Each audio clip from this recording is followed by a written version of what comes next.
সমাজের সময় প্রতিষ্ঠিত হয়েছিল।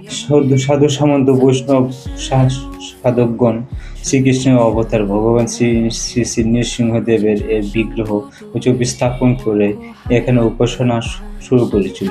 এ কারণে কেন্দ্রটির নাম রাখা হয় শ্রী শ্রী নরসিংহ জিউর আখড়া। ঐতিহাসিকগতভাবে সুরমা নদীর কূল ঘেঁষে জেলেপাড়া এলাকায় জেলে ভাগ মৎস্যজীবী সম্প্রদায়ের মানুষজন দীর্ঘকাল ধরে বসবাস করে আসছিলেন। প্রাচীনকালে স্থানীয় মৎস্যজীবী সম্প্রদায় বৈষ্ণব ভক্তদের প্রত্যক্ষ সহযোগিতায় পৃষ্ঠপোষকতায় আখড়াটির সম্প্রসারণ ঘটে।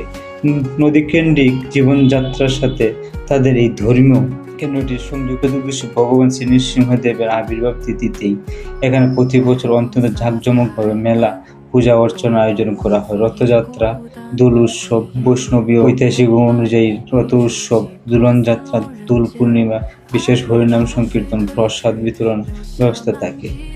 শতবর্ষ অধিক সময় ধরে এটি শুধু উপাসনা নয়, স্থানীয় হিন্দু ধর্মাবলম্বীদের জন্য একটি অন্যতম গুরুত্বপূর্ণ সামাজিক ও সাংস্কৃতিক মিলনকেন্দ্র হিসেবে ব্যবহৃত হয়ে আসছে।